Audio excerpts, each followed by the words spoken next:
Shani of Shani and Charlie here, coming to you guys with a quick video. This is actually a requested video. Someone asked on Instagram, I think, yeah, it was on Instagram, how to build a bond, with your parrot. And I did a video on how to build a bond with the parrot a while back when I had Charlie. So I put the link to that video in the description box. But I wanted to kind of do a different video, how to build trust, because you cannot build a bond with your parrot without first having trust. So I just want to focus this video on how to build trust with your parrot. It's very, you have to realize what you're asking. Like, you're asking a bird, a little bitty bird, to trust basically a predator. You know, that's like, imagine a 25-foot tiger come to us saying, hey, trust me, come sit on my shoulder. You know, she's like, I'm looking at your teeth, you gonna eat me. But basically that's what we are to birds. We are predators to them. And I mean, we eat birds. I mean, yeah, we eat them. One thing when watching this video is just keep an open mind. Is all birds are different. So what worked for me with Danny and with Charlie may not necessarily work for you and your bird. Each bird is different. Each bird has their own likes, dislikes. They have their own personality. So it may not work for every single bird. But this is just what worked for me. Building trust, the first tip that I have is building trust with your parrot. Building trust with your parrot should actually start before you get your bird. That's the ideal situation. It's that building that trust should start before you get your bird. Like with Danny was at a pet shop about 5 minutes away from my job. So when I would go on my lunch break 2 to 3 times a week, I would go to the pet store and I would play with Danny. I would get him out of his cage. I would let him sit on my shoulder. I would talk to, not Danny, but Charlie. I would talk to him. And eventually, when I would walk into the pet store, when he saw me, he would start screaming like, ah, he would start screaming. He would get so excited. He would jump on the cage because he knew, like, there she is.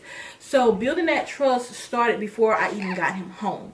So that's ideal. If you have a place that is local where you can just go and spend time with this bird before you get it home, that is ideal. That's why I recommend breeders instead of pet stores like PetSmart, Petco, places like that, because a lot of times they don't handle their birds, and they you can't really spend time like that with the birds. You can't take the bird out, because when I got my parakeet from PetSmart, like, the parakeet was crazy. It was flying everywhere. Like, she was trying to really up.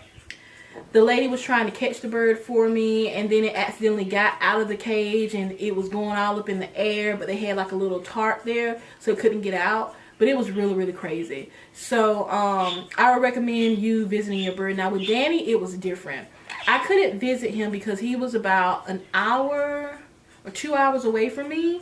But Danny was the second thing that I recommend is getting a bird that's hand fed. Danny was hand fed, so he was able to he was used to people before he ever came home. He was used to the human hand whenever he came home.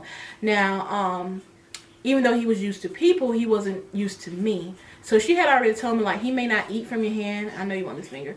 He may not eat from your hand because your hand is a different color from mine. Your hand is darker, so, you know, it may take him some time to get used to you. But he ate from my hand that day, and it's from the little syringe, like a bottle. And he ate from that day. But I didn't take him out immediately. Well, I did let him come out of the cage. But I just would set the cage by me, and I would talk to him and talk to him until he got used to his environments. And I did the same thing with Charlie, because no matter how used to a bird is of you, once they get into a new environment, it's very stressful for birds. So it's best to not force them out of their cage or anything. Just let them get used to their environment before you really start handling them. And one thing you don't want to do is, I saw a video of this guy who was saying how you tame a bird is you basically go in, instead of doing like the little up and letting him step up on you. You go pick him up and you force him in your hand. That's one thing you don't want to do. That's a easy way to lose your bird's trust, is forcing them to do something that they don't want to do. If your bird doesn't want to do something, then your bird is not ready to do that, and you don't want to force him and create a negative relationship between you and your bird. Don't try to tame your bird right away. Don't try to tame him right away. give your bird some time. Like, even though Charlie was used to me coming to the pet store, dealing with him, playing with him, he wasn't used to my home. He wasn't used to the environment. He wasn't used to my dogs running around the house. He wasn't used to my parakeets chirping. He wasn't used to me. He wasn't used to all these different sounds that he was hearing.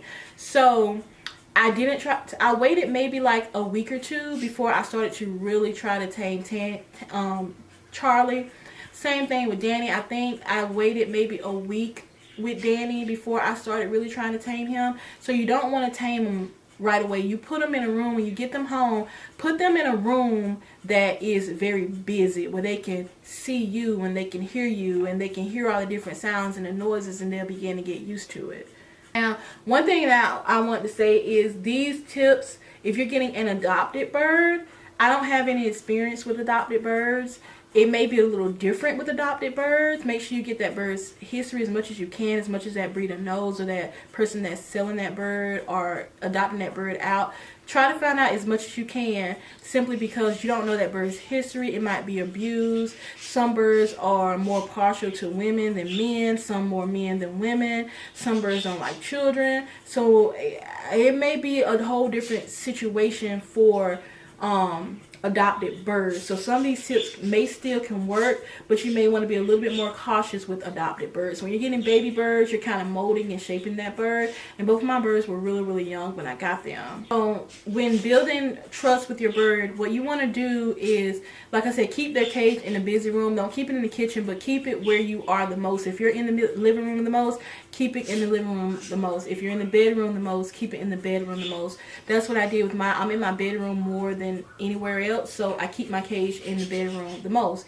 If I'm out of my cage, I have a stand for Danny, and I let him sit on the stand and like watch TV with me or something. But when you first get them home, speak very calmly to your bird. You're like, hello, how are you today? What are you doing? What are you doing? What are you doing? You know, smile and speak very soft and calm to your birds. I sing to my birds. They seem to enjoy that. Even my parakeets, who don't deal with me at all, they seem to really enjoy me singing to them. So that was a way that I was able to build trust, is I began to sing to my birds and talk to my birds and read to my birds while they were still in their cage before I started trying to handle them. And begin to introduce your hand to your bird.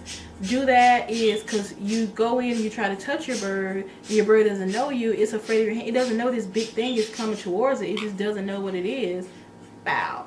It just doesn't know what this big thing is. It doesn't know what you're going to do. Like, I can put my hand up to Danny now, and he's not going to do anything. But what he's doing now, you know, kind of licking on it and cleaning my nails. But when you first get a bird, your hand comes close to them and they begin to move away. So what you want to do with introducing your hand is building that trust, is set your hand on the cage before going in and just what are you doing? Before going in and actually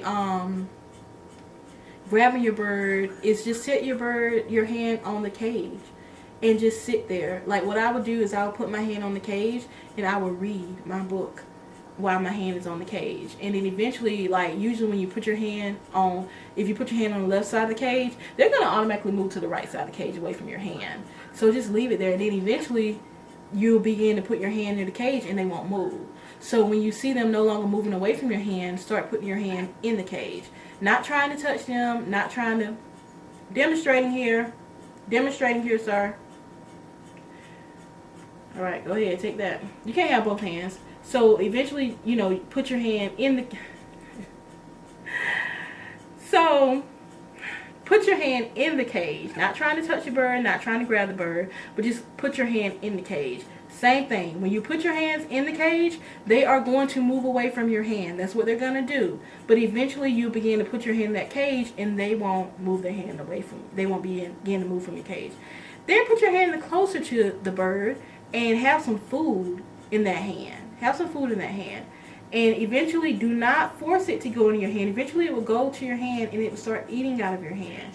And then you can be able to do the whole up thing. And it begin to step onto your hand. So, baby steps. And this may take a month or two to do this. Some birds are really quick. But some birds, it may take a month to do this with. So it all depends on your bird, and it depends on how consistent you are. So if your bird is a month from after you've gotten it, or 2 months after you've gotten it, it's still running from you, be persistent. Keep going. It'll eventually get used to you. I promise it will. If you stay consistent. And another one is to find out what your bird likes. See, he likes blueberries. Yeah, he likes blueberries. So I can pretty much get him to do anything I want to do for a blueberry. Yeah, he's a cheap date.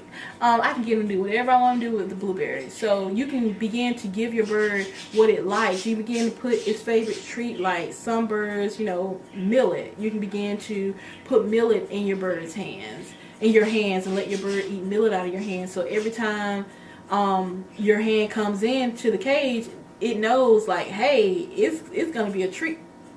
It's gonna be a treat that I like. So that's another way. And begin to associate your hand with nothing but positive things.